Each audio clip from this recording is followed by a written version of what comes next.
Honorable Chairman, Andhra Pradesh State Legislative Council, Honorable Speaker, Andhra Pradesh State Legislative Assembly, Honorable Members of the State Legislature,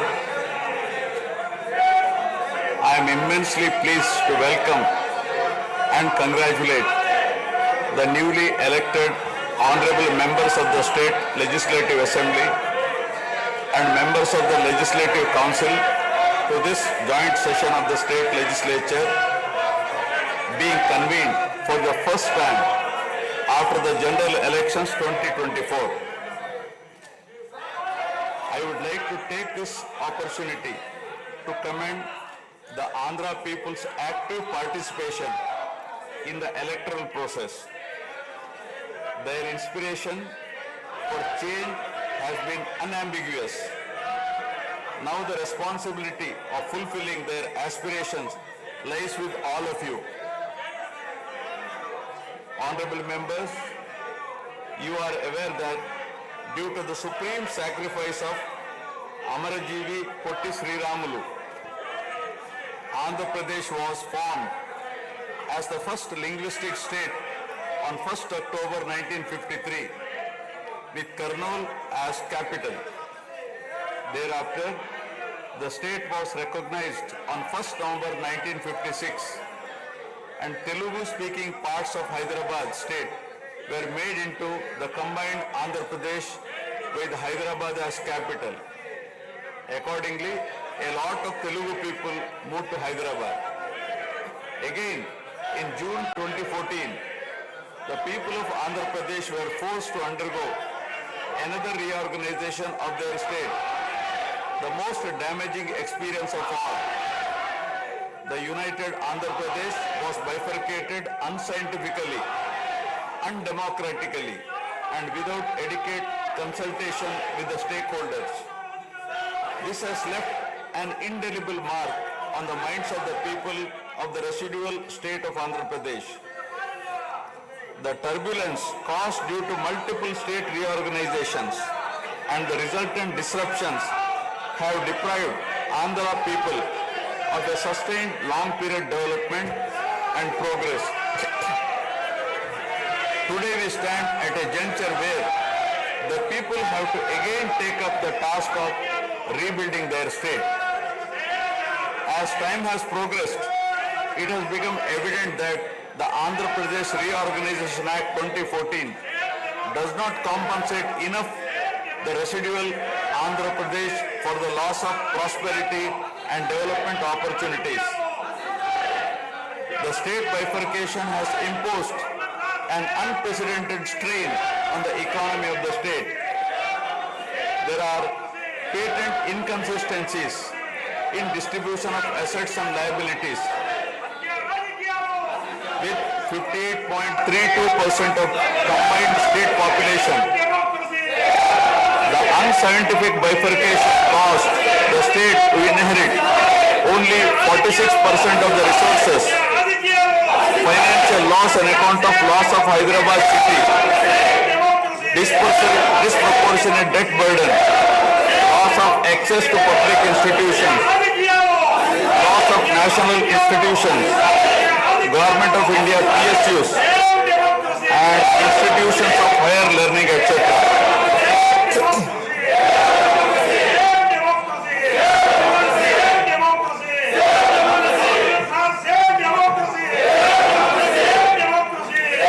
One can see that scientific criteria for apportionment were not adopted, while the residual state inherited huge revenue deficit. Debt was shared on population basis, assets on location basis, power sharing on consumption basis, and worst of all, educational institutions with no basis. All these factors led to the structural change in economy with reduction of service sectors from 51% to 44%. The per capita income too fell from 1,06,176 for the combined state to rupees 93,121 for AP notwithstanding the adverse impact of the state bifurcation and undaunted by challenges such as budgetary constraints, infrastructural deficiencies, and unresolved issues, the government converted every crisis into an opportunity during the period 2014 to 19. The government had laid a solid foundation for vibrant sunrise Andhra Pradesh. The then government focused on the inherent strengths of the successor state of Andhra Pradesh, its 974-kilometer coastline, providing opportunities for port-led development and requisite environment for manufacturing activities. The fertile river plains supporting agriculture and allied activities, the passing of 3 industrial corridors through the state, rich natural and human resources. A reflection on the state's performance during the 5-year period of 2014 to 19 gives a clear picture of the balancing act between development and welfare. Completion of prestigious Pattasima project by linking of rivers Godavari and Krishna in a record time of 1 year. Completion of 72% of Polavaram project so that it could be made fully operational by 2021. Prioritization of other irrigation projects, drought proofing measures, real-time governance, development of Amaravati region through land pooling, construction of new secretariat and legislature building are a few examples worthy of mention. All the milestones achieved during 2014 to 19 were possible because of the visionary leadership of Sri Nara Chandrababu Naidu, the Honorable Chief Minister of Andhra Pradesh. In this regime, the state attracted marquee FDIs like Kia Motors, emerging as #1 state continuously in ease of doing business rankings. Under his able leadership, the state attracted several investments in various sectors. The government initiated development of Kakinada SEZ port, Bhavanapadu and Ramayapatnam ports, expanded airports and increased the state road network. The development of infrastructure was balanced with welfare measures such as increase in old age pension, farm loan waiver, scholarships to students, construction of houses, etc. These development and welfare measures led to compound annual growth of 13.5% between 2014 to 19. While the state was set to take off on the path of high growth, the change of regime in 2019 again brought back the disturbing time for the nascent Andhra Pradesh. The state that already bore brunt of bifurcation in 2014 was rather unfortunate to have witnessed yet another bigger debacle in the form of inept governance, where the people were threatened and officers demoralized. In fact, the damage and losses during the period 2019 to 24 have been more severe compared to the state reorganization in June 2014. The government that assumed charge in 2019 started a destructive note with demolition of Praja Vedike that continued unabated till the end of the regime 2024. During this regime, democracy was at peril. People were in a state of fear and hardly enjoyed any freedom of living.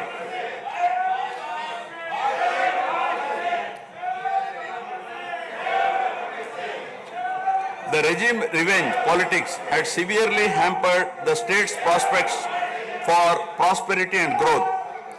Even the Honorable High Court of Andhra Pradesh had sought to convene a judicial inquiry into whether there is a constitutional breakdown in the state. The biggest damage was done to the brand AP. No noteworthy companies came forward to invest in the state. The corrupt practices at all levels coupled with weaponization of instruments of governance across revenue earning departments for personal gains, sabotaging of checks and balances made several state institutions and private companies defunct and forced the existing enthusiastic investors and entrepreneurs to move out of Andhra Pradesh to other states.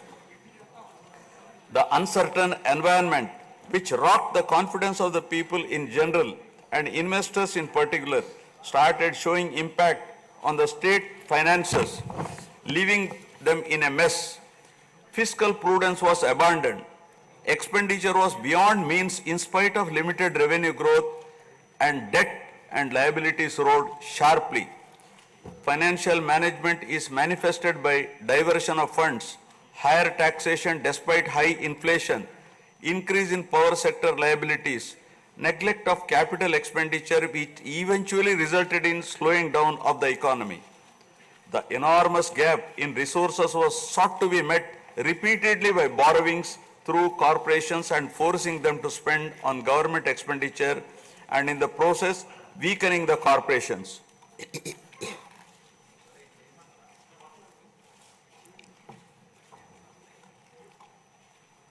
In view of the inordinate delay in clearance of the bills due to strained financial position of the state, many vendors and contractors have approached the High Court of Andhra Pradesh for relief and filed cases against the government. About 25,000 cases have been filed for bill payments, which is unprecedented. The sheer number of contempt cases with personal appearances and arrest warrants against officials in several cases resulted in systematic humiliation and victimization of bureaucracy. This led to complete demoralization of administrative machinery. The capital expenditure reduced by 60% in 2019-24 compared to 2014-19.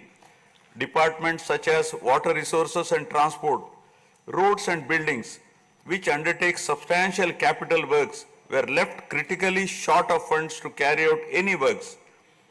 The capital expenditure on water resources has reduced by 56% and that on roads and buildings by an alarming 85% during this period.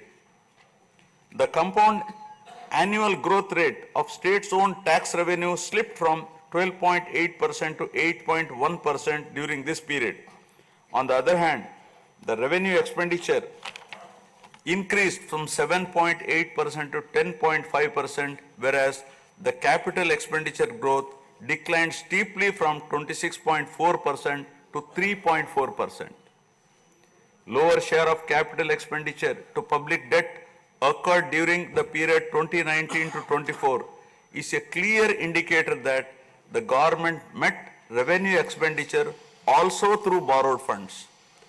The CAGR in per capita debt has been higher at 14%, while the CAGR in per capita income is only 9.7%. This reflects the fiscal profligacy of the previous regime as no capital formation took place. The Amaravati capital region, envisioned as the focal point of growth for the nascent state of Andhra Pradesh, was totally destroyed. With an attempt to scrap the Amaravati dream, the government confused the people with its malicious three capital cities idea under the guise of decentralized governance. During the period 2019-24, no irrigation project, no industries, no infrastructure relating to roads, buildings, hospitals, drinking water was taken up. Cancellation of MOUs in energy sector and other infrastructure projects further demonstrated the negative attitude of the government. Such disastrous decisions, unmindful of consequences, have led to unrest among the youth and job aspirants. Prevalence of uncertain environment has eventually led the youth towards addiction of illegal substances, causing a drug menace. The mental unrest and agony were not limited to the geographical boundaries of the state. The Telugu speaking people all around the world were upset and demoralized by the uninspiring deeds of the government. They anxiously and desperately waited for a change in governance that would take them forward in the 21st century. The progressive public policies of the AP government during 1996 to 2004 have today led to empowerment of Telugu people globally, enabling them to be amongst the highest earning Indian diaspora. The condemnation of demolition approach of the previous government by the people of the state, NRIs and other supporters culminated in a change in government. A huge and historic mandate has been given to the NDA, hitting an unprecedented 93% strike rate, thus reaffirming faith in democracy.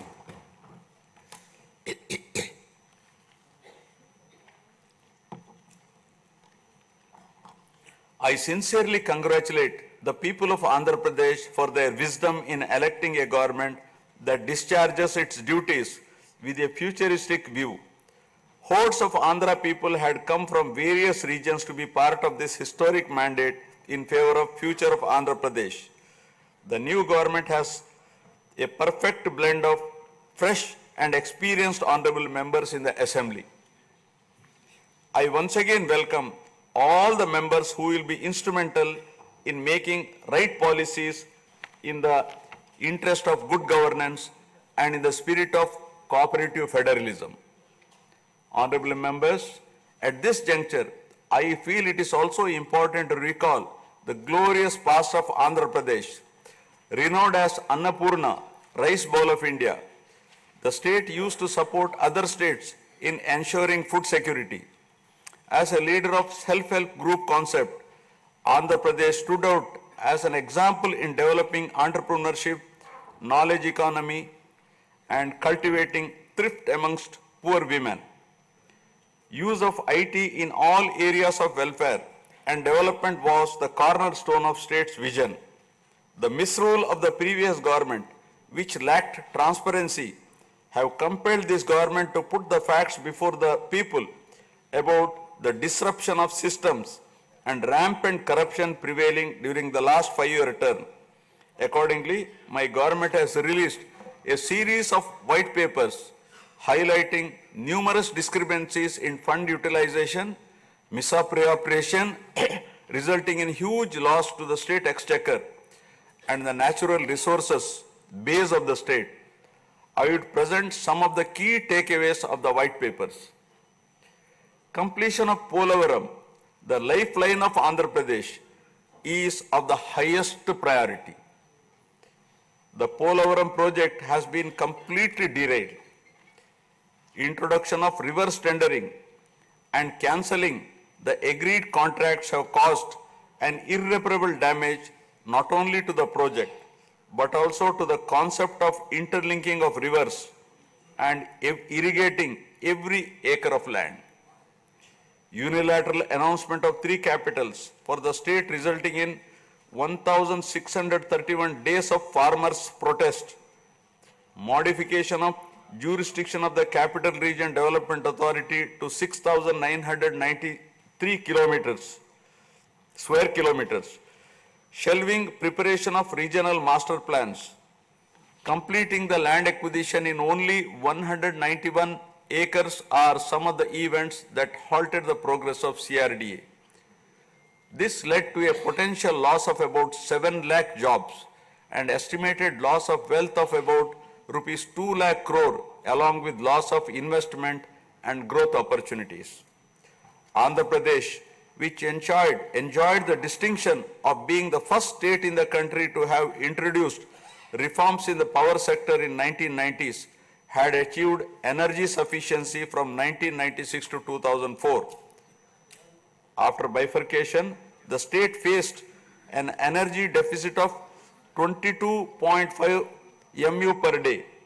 Again, by bringing second generation's reforms in energy sector and promoting renewable energy, the state became energy surplus by 2018. The state has witnessed and irreparable damage in the recent past. State energy sector has also suffered huge losses to the tune of rupees 1,29,503 crores during the period 2019 to 24. Misappropriation of natural resources such as land, mines and minerals and forests has been widespread. Land grabbing, misappropriation in allotment of house site pattas, violations in land allocation, assignment of land to ineligible beneficiaries, and Resurvey and AP Land Titling Act 2023 have completely eroded the confidence of the people during 2019-24. Put together, an amount of rupees 35,576 crore covering 1.75 lakh acres has been estimated as a loss, and the fundamental right of the people to own their property was affected. Looting of sand and mineral wealth is another area that resulted in huge loss to the exchequer and involved corruption. My government has initially estimated that an amount of rupees 19,000 crore has been lost due to illegal activities in these areas. Due to the unfriendly sand policy, 20 lakh construction workers have become unemployed. Due to the inefficient, inappropriate policy making and laxity in enforcement during the periods 2019-24, a cumulative loss to the tune of 9,750 crore has been incurred in mineral revenue. Huge damage has been done to environment. Smuggling of precious red sandals from forests has taken place with the revenue from the sale of red sandals dropping from rupees 1,623 crore in 2014-19 to rupees 441 crore in 2019-24. The destruction of mangrove forest land and Rishikonda Hill in Visakhapatnam have also damaged the state's heritage and culture. The government misused law and order machinery during 2019-24 by harassing dissenting voices. There was rise in crime against women, children, atrocities on innocent people, especially the SC, STs and other vulnerable sections. The people lost faith in the government's ability to maintain rule of law.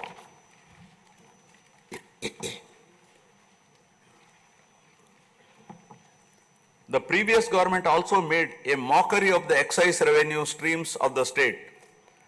The VAT on excise was reduced and diverted to AP State Beverages Corporation as a special margin which otherwise would have come to the government as revenue. The government levied the additional retail excise tax on the issue price of liquor sold by APSBCL and escrowed the same for repayment of loans taken by APSDC. While the APSBCL started supplying low quality liquor and introduced unknown brands at significantly higher rates, there was increase in black money due to smuggling of IMFL across the border districts. These policy practices have caused irreparable damage to the excise revenue streams of the state. As a result, it has become difficult for the new government to meet even the essential committed expenditure with the reduced revenue of the state. The overall debt has more than doubled in last 5 years, with huge outstanding payments of salaries and pensions, debt repayment for the debt burden of about 10 lakh crore, payments for the power sector dues, civil supplies and other liabilities has become challenging. Putting the governance back on track is truly a Herculean task. My government has already started fulfilling the pre-poll promises and announced that steadfast commitment to Super 6 promises. My government has launched its trademark people-centric governance soon after assuming office with a series of measures such as announcing a mega DSC for filling up 16,347 teacher vacancies, abolishing the Land Titling Act, enhancing social security pensions to rupees 4,000, organizing a skill census, and reopening the Anna canteens to provide food for the poor at a very nominal rate of ₹5 and supply of free sand. My government will initiate other important measures also. I am sure my government, under the able and proven leadership of Shri N. Chandrababu Naidu Garu, the Honorable Chief Minister of Andhra Pradesh, and Shri Pawan Kalyan Garu, Honorable Deputy Chief Minister, with complete support of Shri Narendra Modi Garu, Honorable Prime Minister of India, will make all-out efforts in fulfilling the aspirations of the people for developing the state. Initiating the process, the Honorable Chief Minister visited New Delhi to meet the Honorable Prime Minister and other union ministers concerned and apprise them of the grim financial situation. During the visit, special requests have also been made for hand-holding by the centre and extending liberal support to the state. I appeal to the people of the state to understand the current alarming financial situation and cooperate with the government in rebuilding the state. The massive destruction which resulted in huge loss of natural resource base and human value system really makes the reconstruction process difficult and time-taking one. To assess the complete loss, plan for resource mobilization and development is a cumbersome task. It requires collective thinking, extensive discussions with intelligentsia and academicians to explore ways to overcome the current crisis. It also involves finding ways to restart the entire development ecosystem through short, medium and long-term plans in the light of the new development paradigm of Viksit Bharat at 2047. The extent of real damage done to Andhra Pradesh in the last 5 years had not come in public discourse thus far. The misgovernance from 2019 to 24 created a trust deficit with regulatory authorities and damaged the brand of AP amongst investors. The people now given a strong mandate to the NDA to rebuild the brand AP and regain the trust. Honorable members, usually winning elections and assuming responsibility is a happy event. But now we are meeting in different and difficult circumstances. Perhaps for the first time in the country, the members are not in a position to rejoice and have the means to meet people's aspirations immediately. Keeping this in view, my government is proposing to go for budget after meaningful deliberations. With several issues relating to state bifurcation remaining unresolved, my government has taken initiative and visited New Delhi to meet the concerned in union government, including Honorable Prime Minister and also Telangana government, with an intent to quickly find amicable solutions. The resolve shown by the 5 crore people of the state to reinstate democracy and elect people-friendly government with an unprecedented mandate is required to be appreciated yet again at this hour of crisis to help the state to rediscover its past glory. I would like to conclude my speech with the inspiring words of Swami Vivekananda. I quote, "We are responsible for what we are, and whatever we wish ourselves to be, we have the power to make ourselves. If what we are now has been the result of our own past actions, it certainly follows that whatever we wish to be in future can be produced by our present actions. So we have to know how to act." Jai Hind.